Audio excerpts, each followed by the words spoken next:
Get started. Welcome to our little game that we call frenemies. So, frenemies are people who admire and respect and like and maybe even love each other, but nevertheless ended up voting for the wrong president.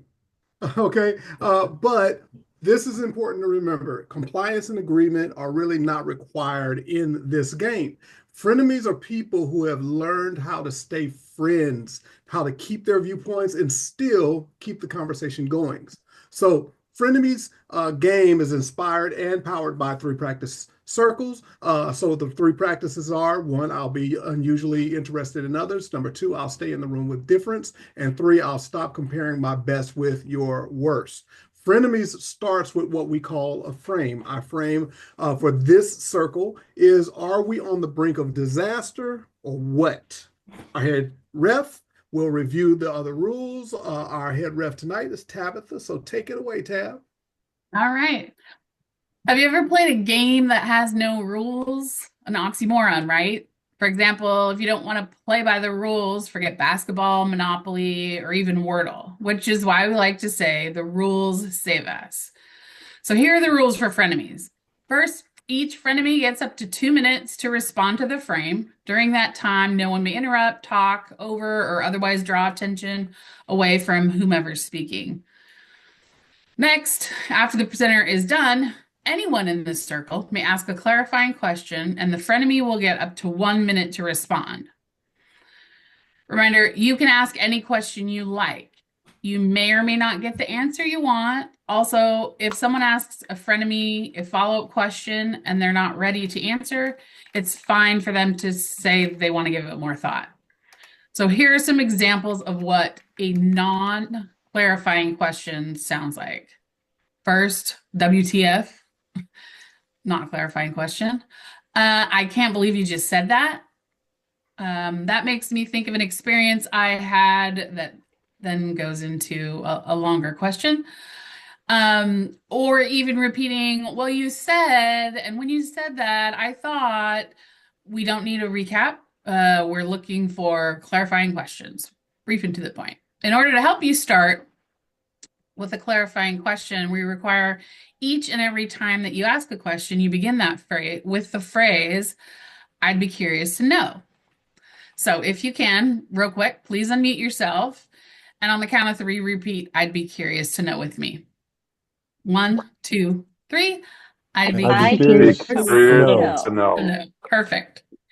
You may forget to do that, or maybe if your clarifying question starts to wander, in which case I, the ref, because that's my title, will interrupt with something like, hey, something like, can you start over and begin with I'd be curious to know, please? Or see if you can ask this question in half the words, or could you help us find the question you're asking, please? After several frames, we'll end the game with thank yous. We'll clarify the rules as we go along. Let's welcome tonight's frenemies, Josh and Jim Henderson. Welcome. All right.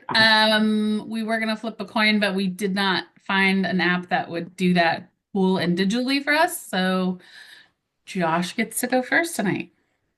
I may, before you start, remind people this, unlike many circles, this circle is being recorded and is going to be shared publicly. And so if you prefer to remain anonymous, you can turn off your video feed, change your name or whatever. But I just want to give you a heads up of that. Okay?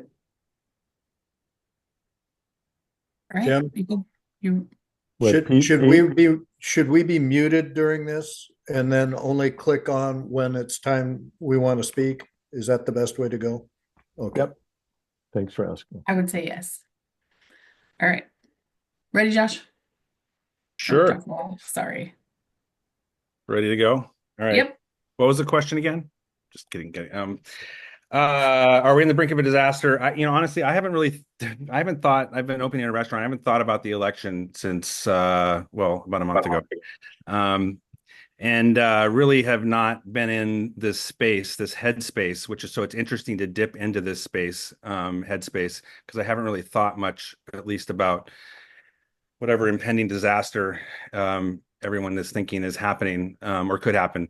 But I actually think the opposite. I think we're actually on the brink of some pretty amazing times. I think some of it has to do with, I think that I actually believe that the administration that's going to be coming in will be have a chance to make changes, good or bad, but they'll have the chance to make changes at a very rapid rate, right out of the gate. And so it'll be interesting to see what happens. I have hope that they'll be positive. And I don't really, but ultimately I don't know if I really care. But I think that I don't have a disaster feeling about the next 4 years. I think we're in a time in history and also in our world where Donald Trump obviously is going to be president, and a lot of people maybe 40% of the country are not happy about that. But I think there's more important things happening though around the world just in general. I think we're going to be entering into a time where there's greater levels of consciousness. I think there's going to be greater levels of just our connectedness to spirituality and the earth. And that's probably a different direction than you would think to go with this Donald Trump thing, but I think it's all connected. So to answer the question, no, I don't think we're on the brink of a disaster. I guess we always are in some case, but I think we're on the brink of beauty. Thank you, Joshua, for getting us started. Is there anyone who has a clarifying question they'd like to ask Joshua, starting with, I'd be curious to know. Dan, I see your hand.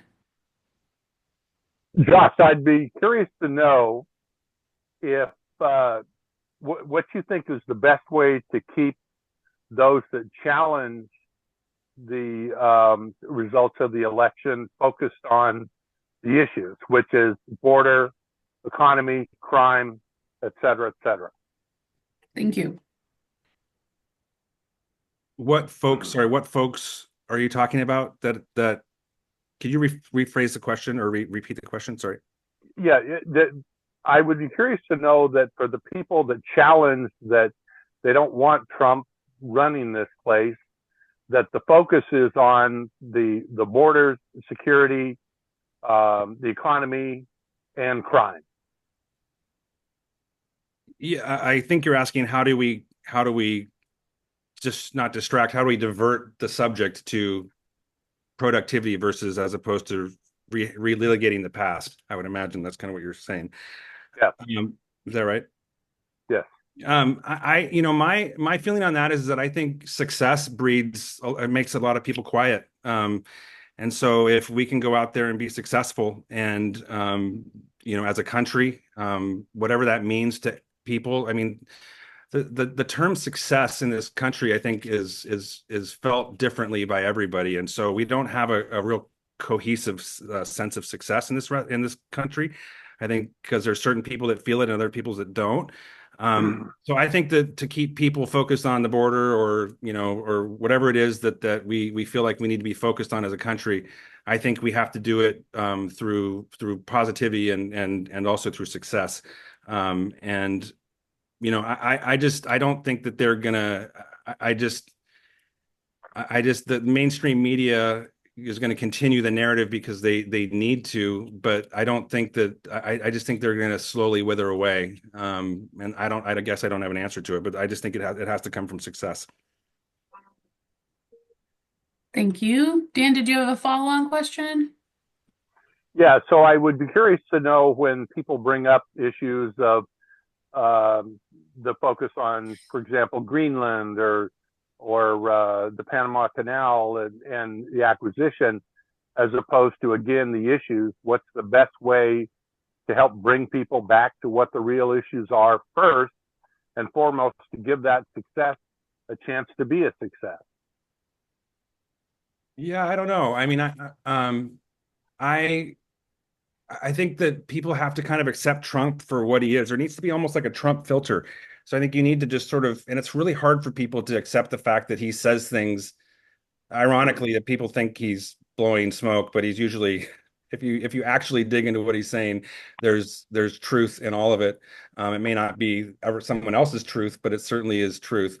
And so I don't really know how to help people honestly get out of their way around, Trump, or how they hear him, or the things that bother them about Trump. Because I think it really is just an issue of style and semantics. Because if you had somebody else, if you had, Michelle Obama saying these things, everyone would be pumped. But it's Trump, and so they don't like him, and they never will. And so I don't know. I don't know how to help people like that. I think that's purely a decision people have to make on their own. There's nothing I'm going to do that's going to convince them. That's for sure. All right. Thank you. Thank you, Dan. Okay. I think it was Pat, and then we'll go to Quanta.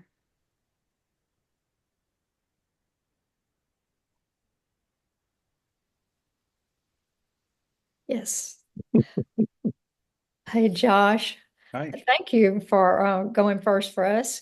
I am curious to know about what you are anticipating as amazing things happening. What amazing things are you looking for to happen? I am hopeful around RFK and some of the health things that will be, at the very least, that hard conversations hopefully will be had. Who knows what will happen, but at least the conversations will be just talked about, and we'll be talking about vaccines. We'll be talking about health of our kids. We'll be talking about go down the list, why we're the sickest country in the world, but we spend the most on healthcare. So I mean, all those things I hope will have some impact. I don't know what, but I'm hopeful around that. And I also hope that we have a section of time that where we can have a little pride about who we are, and be a little bit of like excited about the fact that we live in this country instead of bummed. And that we have a pretty amazing place that we live, and we live with amazing people that are all around us. And so that would be my hope, is that becomes exemplified in some way. Thank you, Josh. Pat, did you have a follow-on?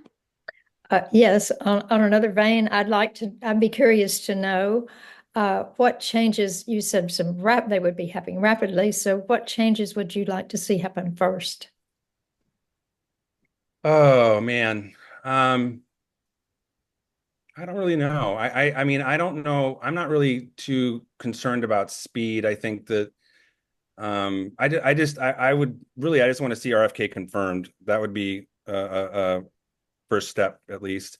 And I think that if in the first 100 days, for me, it's the border obviously is going to be a big one for people. I obviously probably have mixed feelings on that, but I think it has to sort of be around health, around food, around I don't know, the vaccine. That to me feels a little bit like water under the bridge, but it certainly is still being.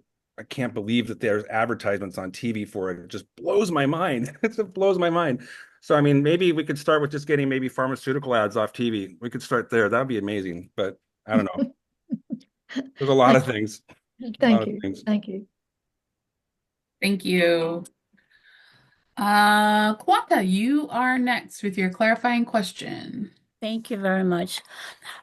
Joshua, I'm curious to know, what did you mean by at the end of your talk, you said it's not disaster, but you are seeing beauty. Could you please elaborate what do you mean? What do you mean by beauty?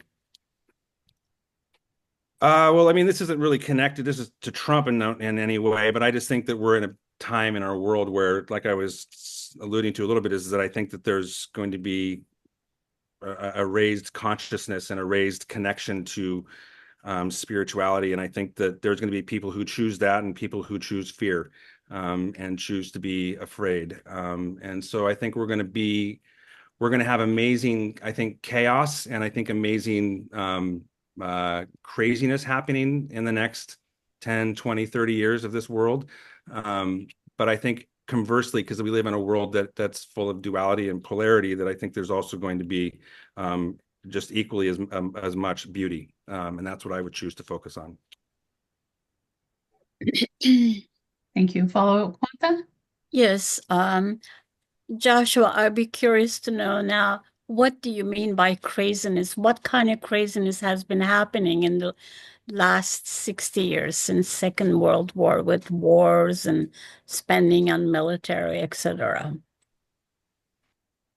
Yeah, I mean, I think there's just craziness all the time in this world. But I think that we're going to be, I think there's just there's big physical things potentially happening in the world from an Earth perspective. Whether you choose to believe it or not, but there's, the magnetic pole shift.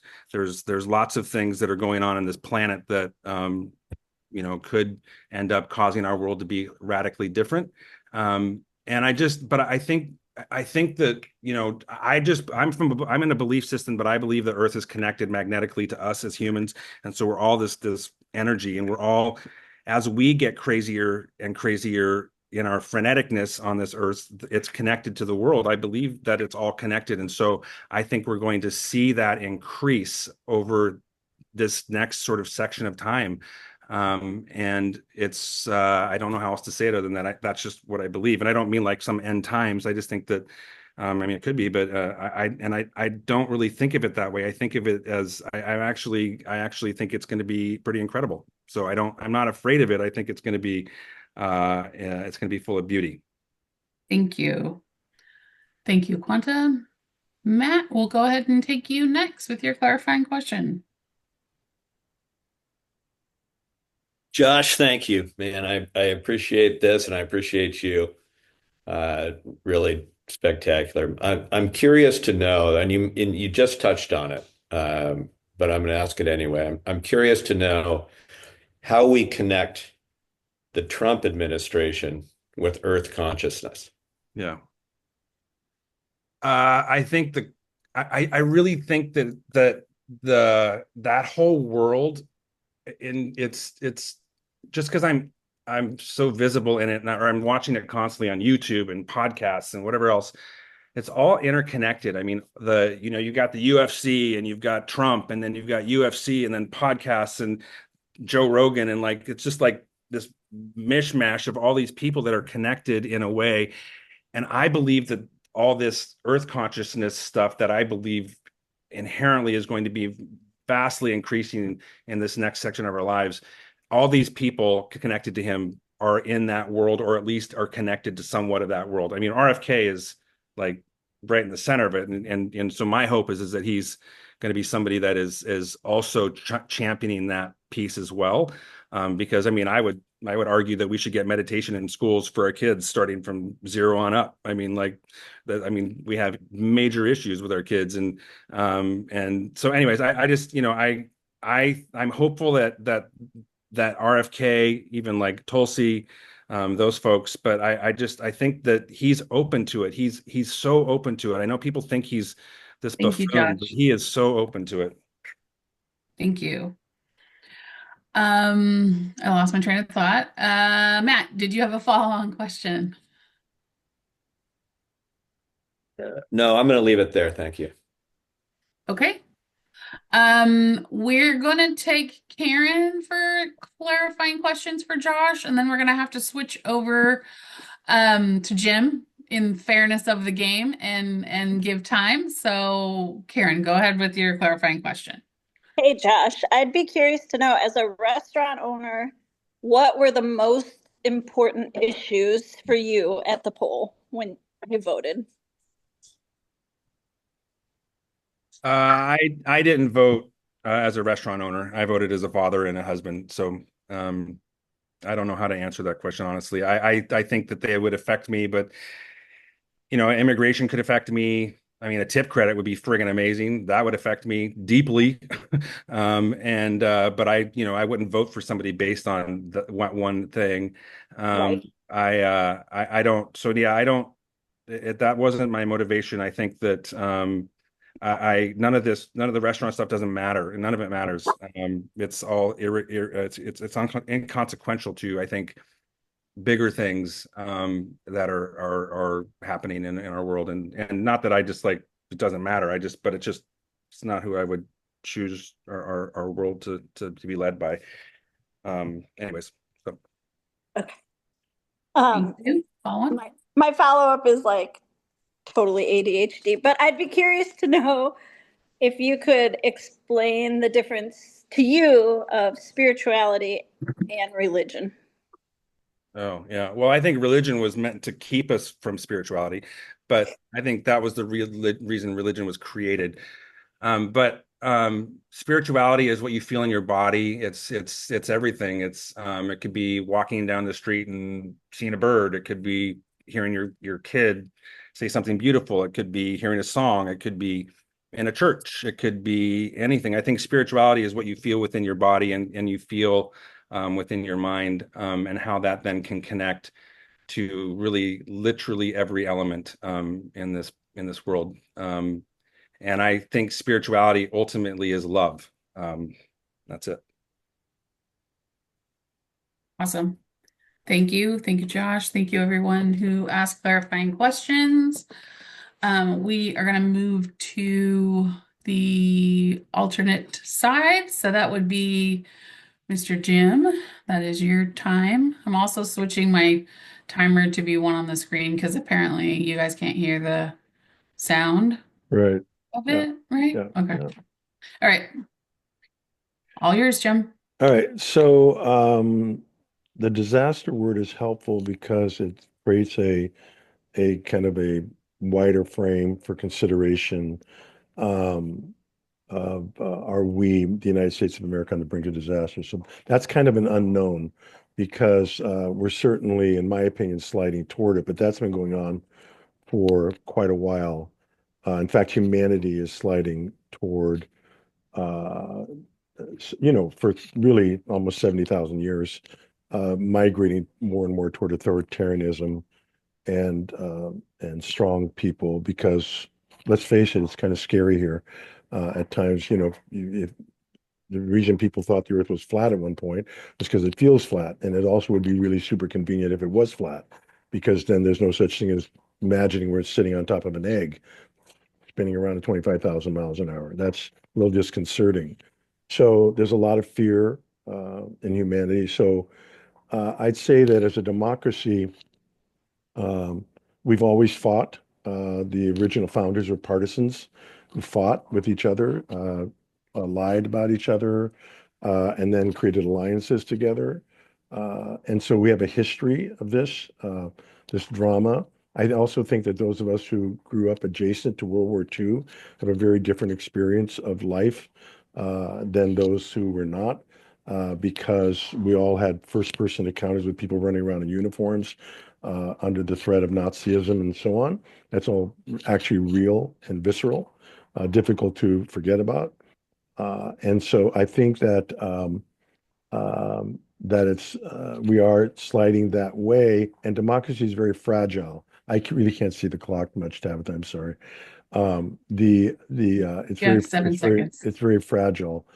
Maybe switch it to black and white or something like that. And so we're at the risk of I'm being taken off stage now. Hey, wait a minute. Wait, I have an objection. That was not my frenemies experience. They weren't counting them down, but I really like the effect.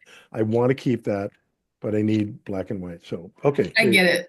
Thanks. Thank you. Next time we'll have a better production details. Is there anyone who has a clarifying question they'd like to ask Jim? Yep. Go ahead, Karen. Kick us off here. Jim, I'd be curious to know where the frenemies came from because you don't appear to be that far off from each other. You haven't asked me detailed questions. Keep asking. We have very distinctly different political views that I'm happy to answer, but I'm not going to, offer just randomly because that's all I can say about that. Try again, maybe. Would you like a clarifying question to ask something different, Karen? Well, he didn't really answer. I'd be curious to know if you could share one political issue that you really are opposing on. I think RFK is a really dangerous idea, and uh, and I'm alarmed that he, along with other people, have been placed, and that they've been placed in a position adjacent, and that Elon Musk is essentially making a lot of decisions for a country now, and he bought his way next to the president. How am I doing so far? And he also gets tons of contracts from the government. Of course, these things would never enter his mind, I'm sure, because he's an honest guy and Joe Rogan loves him. And that means we're all good because Elon's going to take us to space. I do admire the fact that he was able to get a rocket to land on its tail. You got to hand him that. That was awesome. But I think he bought that from somebody else. So, so yeah, there's all sorts. I can't see the clock. Where are we? Those are just a couple of things. Of course, Donald Trump's a complete joke. Doesn't belong in the presidency. How's that?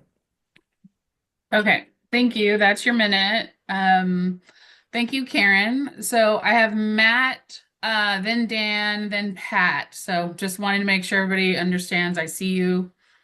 You're here. Or rather, yeah. So Matt, you're up.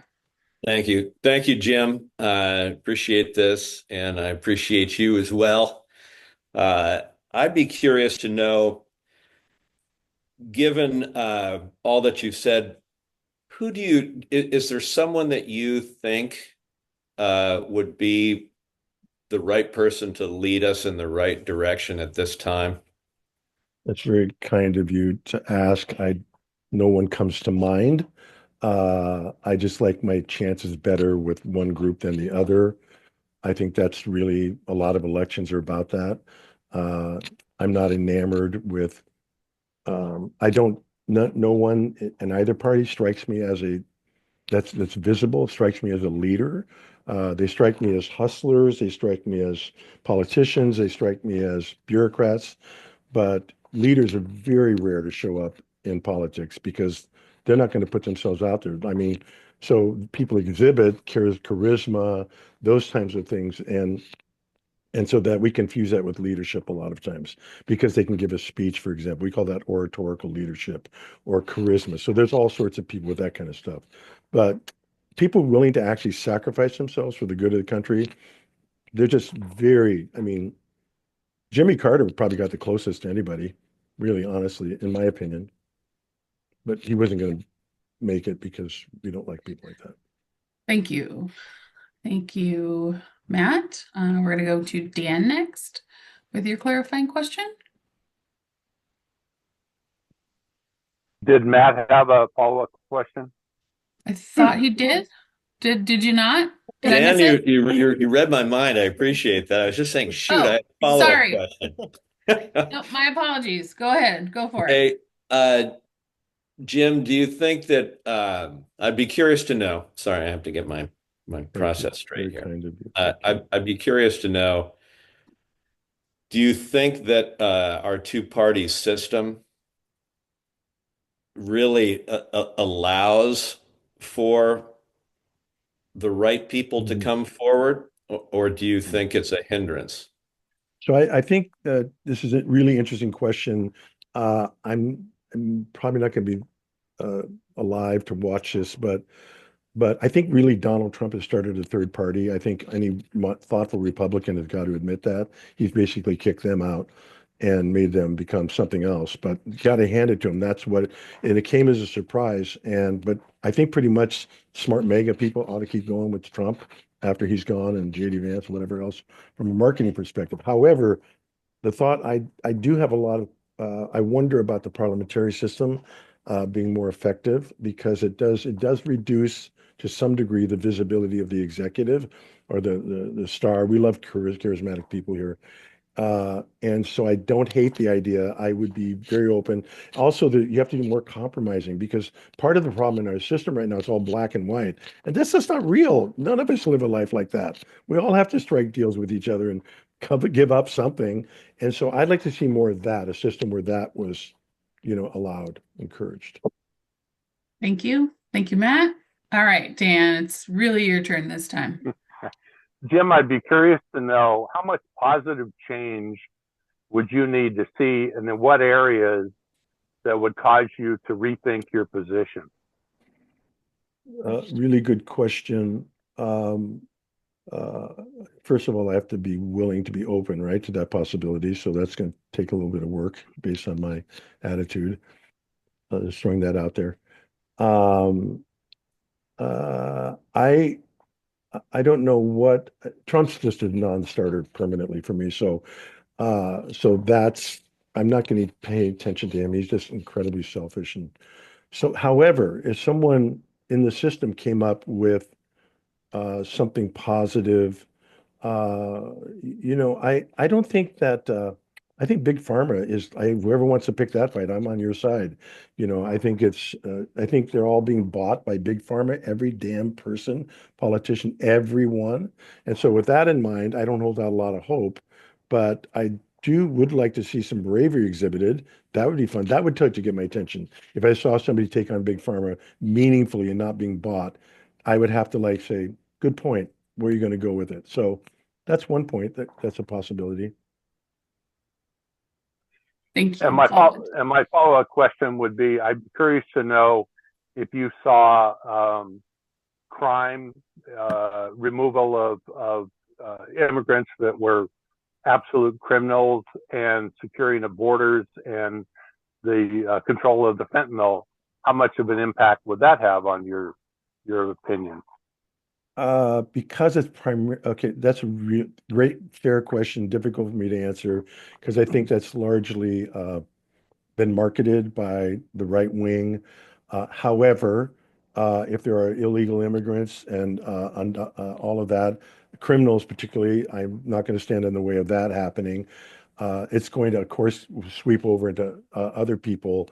Immigration is a larger problem that both parties have kicked back and forth to each other for political benefits, in my opinion.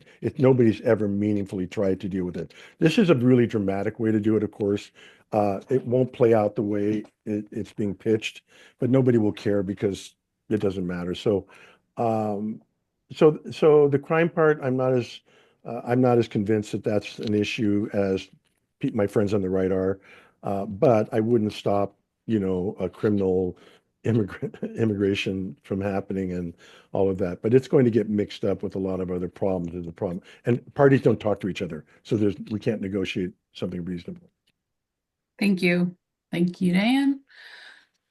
Pat is going to be up next with her round of clarifying questions. But before we go there, lots of questions going on, and we have a second frame we're going to try to get to in this pilot of trying to figure out how this game works here with Frenemies. So Pat's going to be the last one for this round, and then we'll move on to our next frame. So go for it, Pat, with your clarifying question. Okay, Jim, I'd be curious to know, I was going to give you a chance to answer the same questions your son did.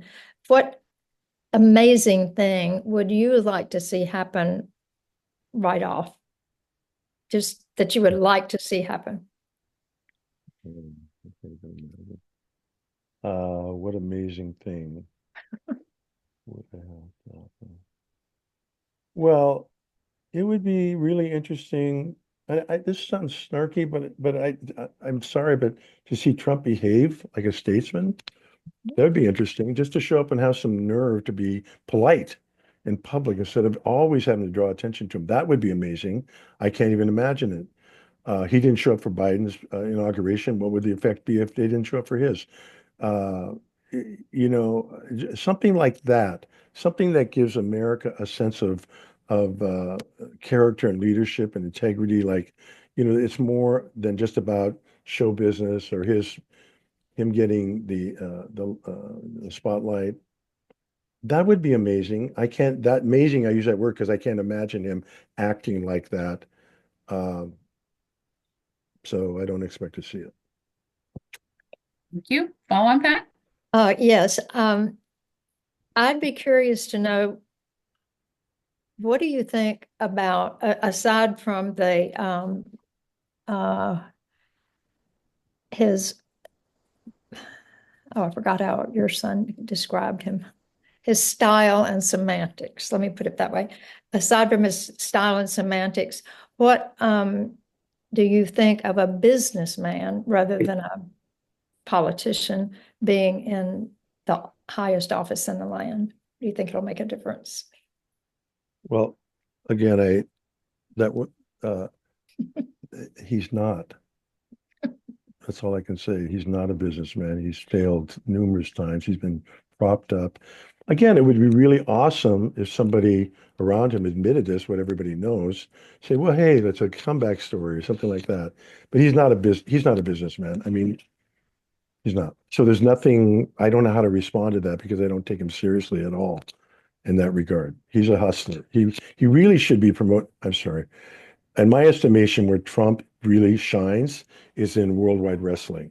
What he really knows is that entertainment is the most trusted institution in the world today, because basically science, education, finance, government, all those things as institutions have been ignored and have brought it on themselves. They've brought on criticism.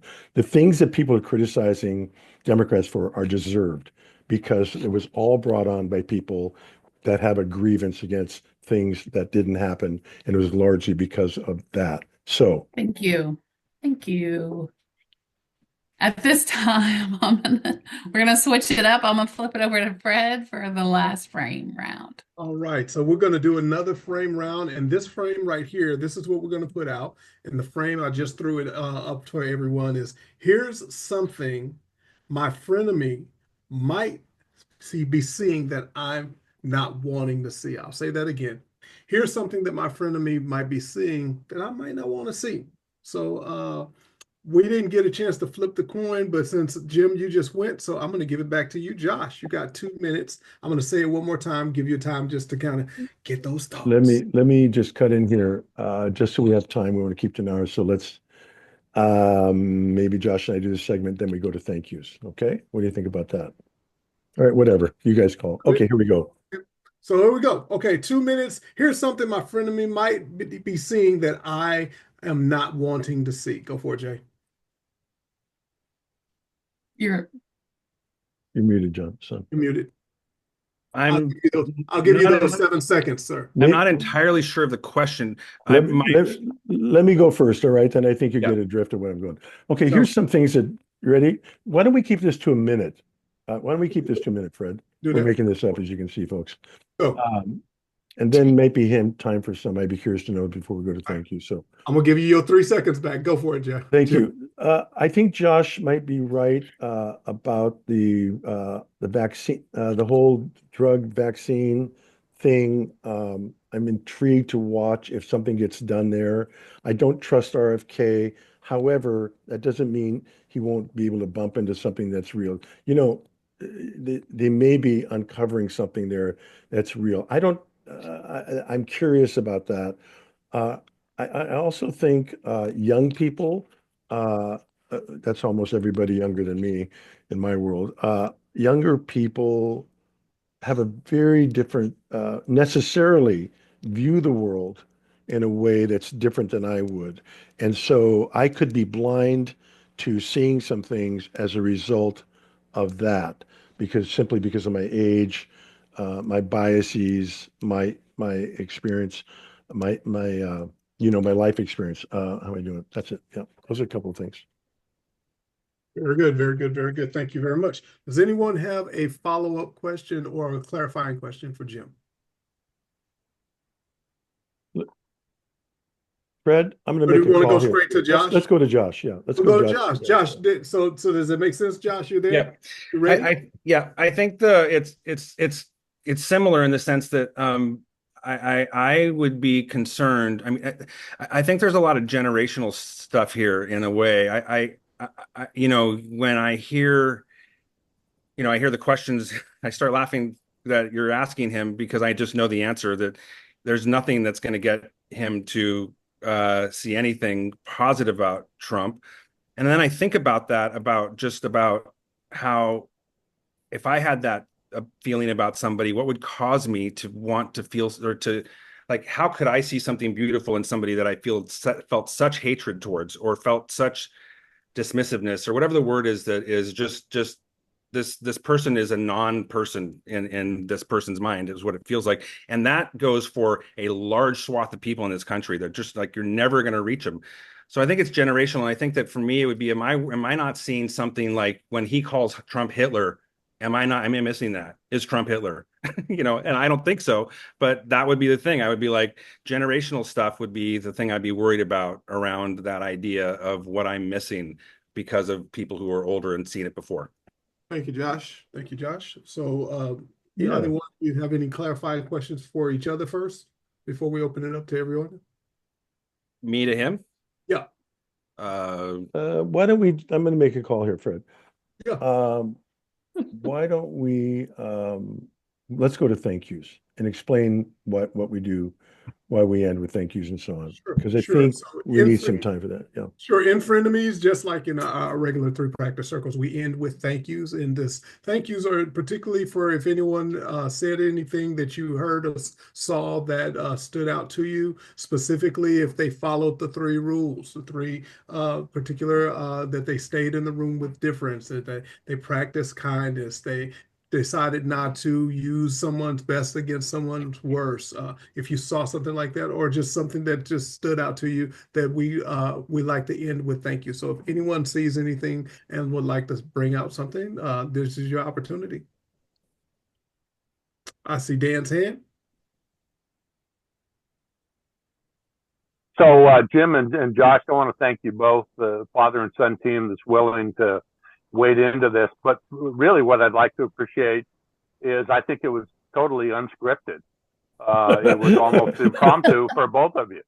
So the good news is, if it's not unscripted, you also don't have talking points that you don't want to not answer questions with. You only want to repeat talking points. Thank you. Thank you. It's clearly unscripted. Well said, Matt. I see your hand, Matthew. Yeah, I'd like to thank you both for your candid approach to this, and I believe that these kinds of discussions and forums can do nothing but help us all. So thank you both for your willingness to do this, and I want to come to a family dinner sometime. Burgers, man. The burgers are good. Karen, I see your hand. So I want to thank Josh for a couple things. I want to thank you for saying that spirituality is love.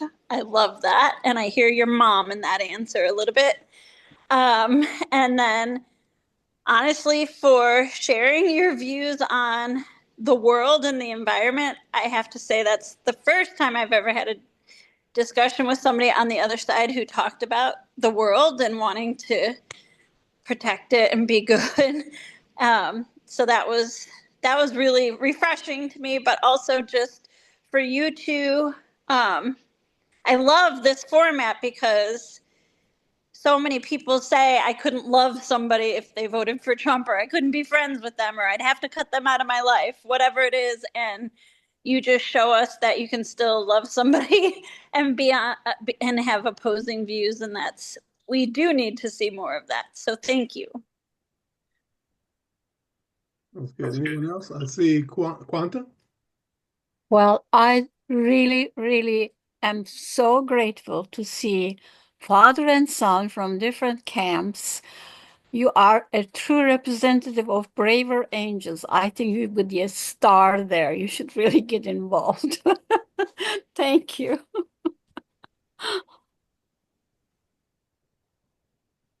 Thank you. Anyone else? Pat, I see your hand. I think it was a treat to have the father-son duo there, and I'd like to see them take up some more subjects, as a matter of fact, if they would do that.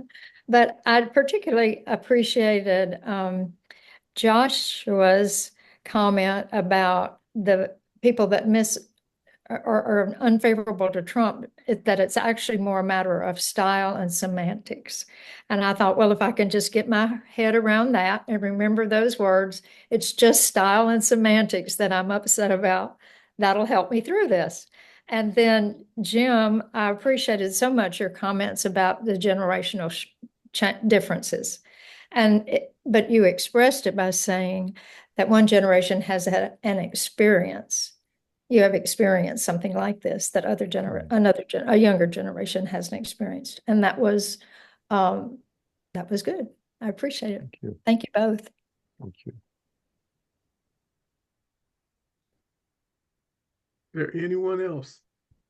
I'd like to say thanks to everyone that started working on this and cooking this up. Jim, thank you for being bold enough to just like something such as sacred, supposedly, as three practice circles. Like we've all been a part of them for years now, and we love it and we know the way it goes. So to change up the rules and switch it around and say, hey, let's do something different. This was fun.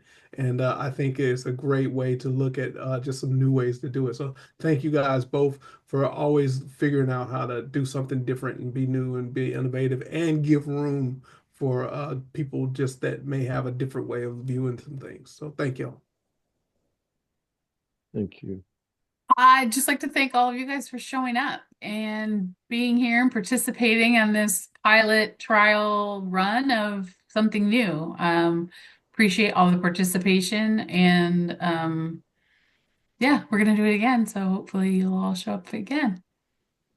So I would Very like to thank my son for agreeing to do this. We've started talking about it about 6 months ago, and then it just took several iterations and different things coming and going, but he stuck with it the whole time. So I'm grateful, and Trump had to win first for me to do it. So that's true. That's true. We're going to do trash talk now. Okay, so I know I obviously love my son very much. I'm proud of him, and I'm honored that he would do something like this with me as a dad. And I appreciate people here who had varying degrees of views differently, had emotional experiences while we were talking, trying to get a grip on different things that you're trying to understand. And I appreciate your being here. And as Tabitha said, we're going to actually do this another circle in 2 weeks. If you go to your chat, if you can check in the chat to everyone, Frenemies, this is season 1, episode 2 coming up. Yes, I voted for so-and-so, and this is going to feature Fred Lynch and his friend Darius. Fred, it's actually my friend, his name is Darren. Darren. It's Okay, Darren. Darren. Mhm. And you want to talk about what's unique about that particular Sure, sample? sure. My friend Darren, we've been knowing each other for over, 35 years. His wife introduced me to my wife. And so we all go way, way, super way back and are all very good friends. I voted for Harris, he voted for Trump. And right afterwards, I called and said, man, you were right. I was wrong. And we talked about it. And we've always been friends. We've had our political views differently, and some even some religious views that are different now. And so we have a good time chopping it up. He's not afraid of being completely open and honest and tell the truth how he sees it, and neither am I. And we love each other for that. But we bump heads because that's just what we do. We've been knowing each other long enough to where we don't, try to have to play nice, but we can keep it honest and keep it real. So I'm looking forward to having a good conversation with my man. Are you telling me We would love for you guys are you telling me, Fred, you have a black friend who voted for Trump? say what now? Are you telling me you have a black friend who voted for Trump? Oh, it gets deeper. I got several black friends that vote. I got a black pastor friend that, yeah, All I right. got several. So Several. that's what's coming up Wednesday, the 22nd, same time. There's the registration link if you want to register now in that. You may think you have a frenemy that if you're interested in letting me know, I'll get to that part, Alex. Thanks for the question. If you have a frenemy, somebody that that you like, respect, admire, you may not even be in a relationship with them, but you may be able to get in a connection with them. Send me your story, and we're interested in platforming other relationships like this. because we think it's possible, we think it's necessary to attempt to stay in the room at difference and not compare ourselves with each other's, our best with other people's worst. And that's what this is about. There are more 3 practice circles coming up. If you're interested in that, there's a link for that. And I think that's all the promos we need to do about that. But we do a little thing afterwards called the after party. This recording will be made available. I'll let you know once it's up and posted, so you can share it. It's public property. And if it's of interest to you, we'll be doing 2 more of these. Tabitha will bring in a friend in the first part of February and be doing something similar as well. And if people are interested, we'll do more of it. And if not, we won't. But thank you all for being here. Like I said, I'll send you a message hopefully in the next couple of days about where to get the link for the recording. So with that, we're going to close this little game and go into what we call the after party. And the after party is where you can, ask people where they're from and that type of thing. However, we don't relitigate what we just went through. Because it would just go on for hours. And so we're not going to do that. So we'll stick around for the after party if you want to talk to somebody. And if you don't want to stick around, you can take off now. And really appreciate everybody being here. Thank you so much.